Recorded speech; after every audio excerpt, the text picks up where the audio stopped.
I spent the last few hours watching and rewatching Donald Trump's interview with Kristen Welker on NBC's Meet the Press. And, part of a functioning democracy is having politicians, especially senior leaders, be grilled by journalists.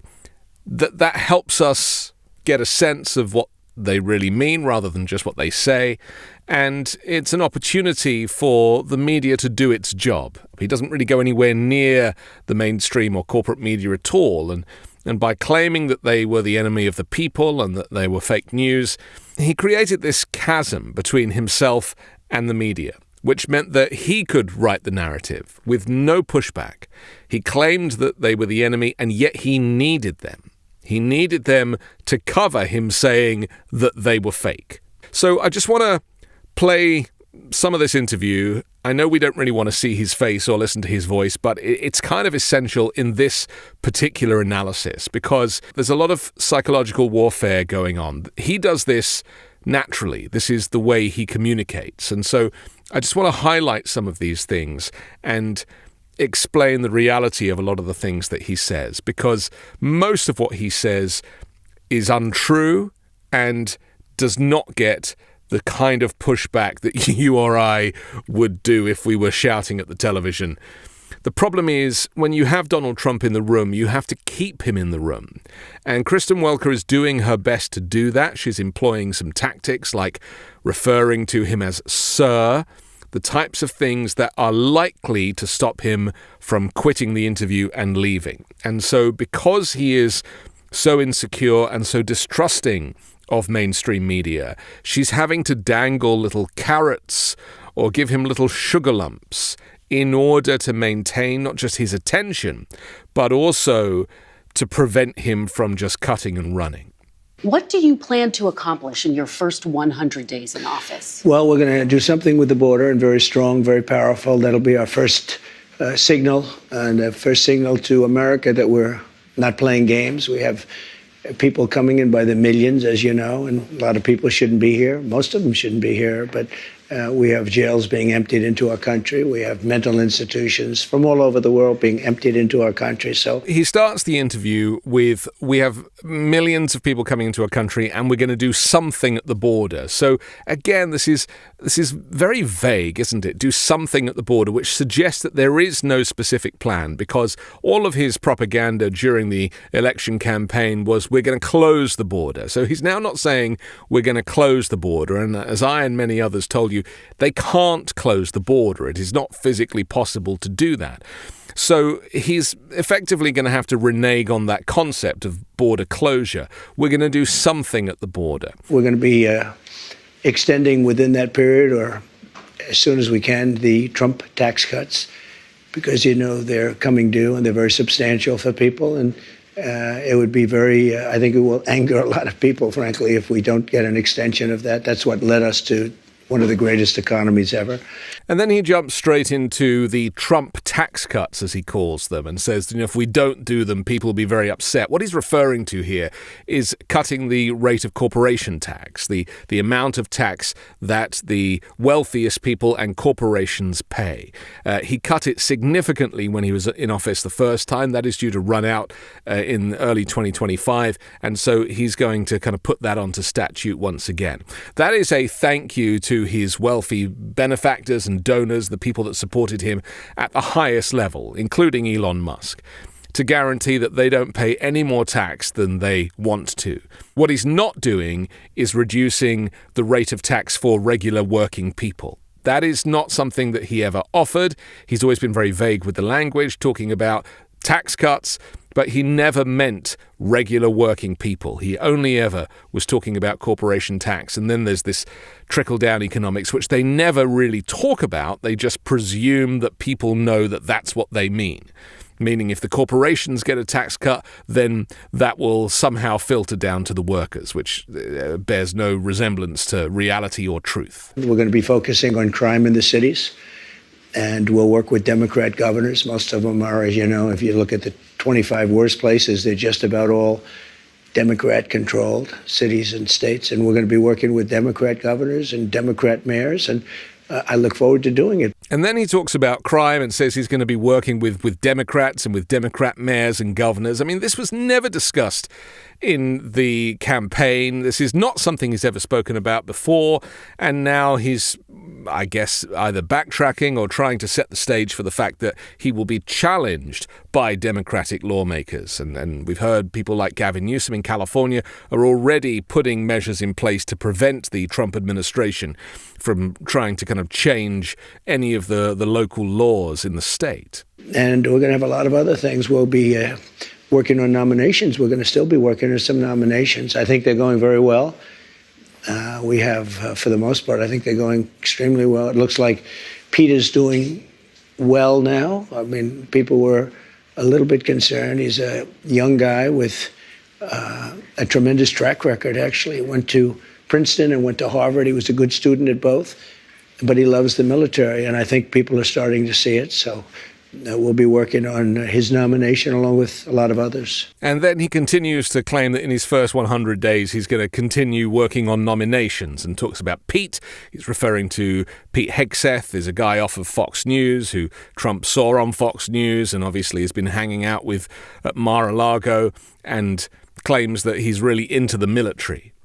And that's why he should be given the job of running the U.S. military. I mean, it is bonkers, and yet Trump says it with a straight face. And he's basically a military guy. I mean, every time I talk to him, all he wants to talk about is the military. He's a military guy. I used to kid him about it. I didn't think it would be in this position where he may be, hopefully will be Secretary of Defense. But every time I was with him, he was fighting for soldiers, where he said some soldier was unjustly put in prison because they were really doing what they were taught to do in some cases. So, I think he's going to do fine. So now we're hearing that Donald Trump is trying to boost Pete Hegseth's interest in the military because he's asked to get a few friends out of their convictions. This is increasingly insane, but it is also a window into the simplicity of Donald Trump's thinking. The fact that he said to some senators reportedly he'll stop drinking if he gets this job, does that worry you? No, I think that everybody has something that they can stop. Some people can stop eating. I'm lucky I'm not a drinker, but I could stop eating. And we all want to stop doing something. And if he said that, I mean, it's a nice thing to say. That's a good thing to say. But he's very respected. I can tell you, I know a lot of the people at Fox, they think he's fantastic. And the people that work with him, really, they love him. This is remarkable, isn't it? That the people at Fox, they love him. Well, Fox has employed him and saying, well, if he gets this job, he's going to give up drinking. And Donald Trump saying, well, I didn't hear that, but it's nice to hear that, and that's good, and people can give stuff up. You know, I don't drink, but I could give up food. I mean, no talk about alcoholism or addiction. There's no depth to any of this talk or this thinking, and it is a little frustrating that the interviewer isn't pushing back on these things. But like I said at the beginning, she is stuck between the devil and the deep blue sea, because if she pushes back too much, he's going to say, you're fake news and I'm leaving. So she has to allow him to talk, even if he's talking garbage. He's making a lot of money at Fox. They're doing very well. And I said, if for some reason you don't get this thing, you're not going to be able to go back. And all that money you're making, you can kiss it goodbye. He said, this is all about America. He didn't say, well, let me think about it, let me discuss it.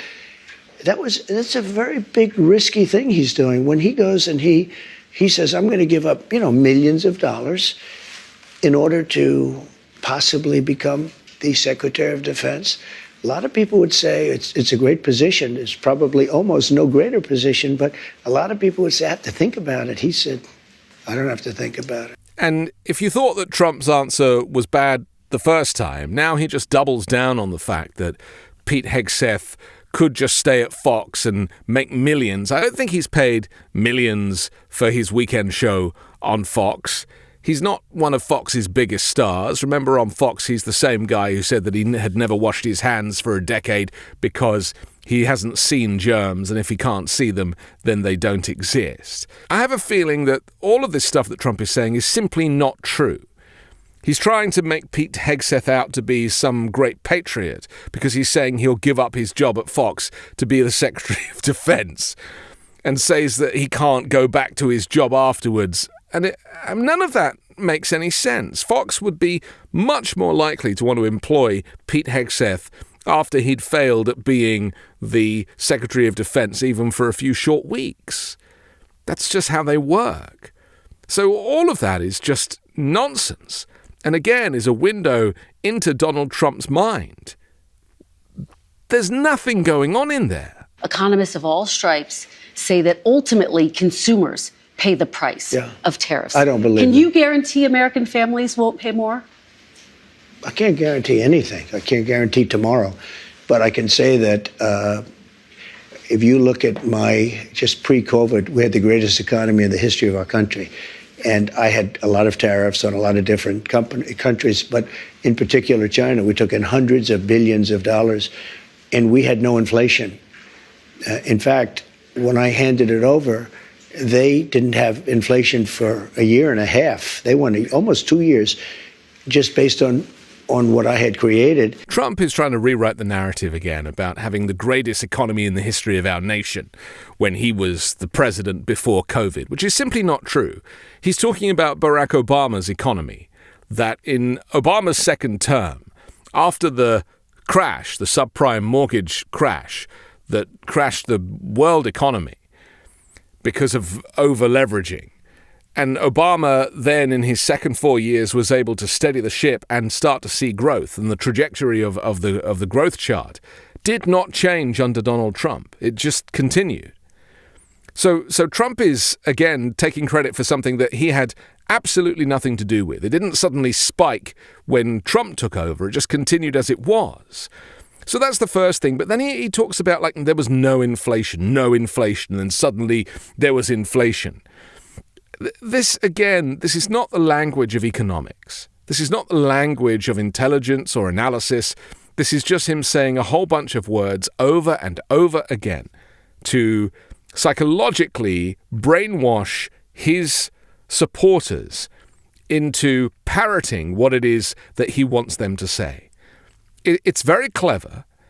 It's kind of simple, but clearly it has worked. Tariffs properly used, are a very powerful tool, not only economically, but also for getting other things outside of economics. Donald Trump's obsession with tariffs is going to crash the US and potentially the world economy. It's really the only thing that he talks about when it comes to fiscal policy. And I fear that by throwing all of his economic eggs into the tariff basket, there is no other mechanism for growing the U.S. economy. Can you guarantee American families won't pay more? I can't guarantee anything. All economists on all sides have all criticized these tariffs and said that they will not do what Donald Trump thinks that they will do.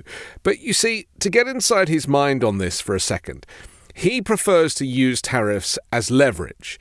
He likes to bribe people or emotionally blackmail people with tariffs. If you don't do that, I'll do this. And that's really how he sees them. That's how he does business. That's how he does so-called deals, is basically by blackmailing people. And what is so worrying about this is that he doesn't really care whether tariffs will cost the consumer more. It's completely not of interest to him, because it's just about enriching himself and his wealthy benefactors. I mean, these are the only people that he cares about big business and growing big business and making rich companies even richer. But the actual idea that regular people, working people, will be the ones paying for this is of no interest to him. And I just wish people would understand that. That he really does not think about people and wages and debt and the cost of living and inflation for regular people. He only thinks about wealthy people, corporation tax, and the stock market. And that is it. And only the stock market, because he's now on the stock market with DJT Media. They cost Americans nothing. They made a great economy for us. They also solve another problem. If we were going to have problems having to do with wars and having to do with other things, tariffs, I have stopped wars with tariffs. Will you punish CEOs who try to pass the cost of tariffs on to their customers? Well, the market's going to take care of it. I mean, actually, the market takes care of it. And if it doesn't, we adjust it somewhat.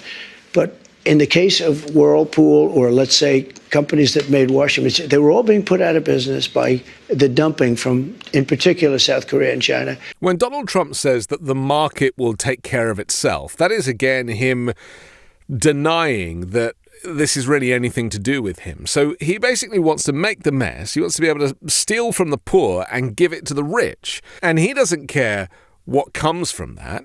He just knows that once the rich get rich, that's all that really matters, and he's relying on the market to find its equilibrium. Once again, Donald Trump is basing all of his economic ideas on random conversations that he's had on people. He's not looking at any data. He's not looking at any facts.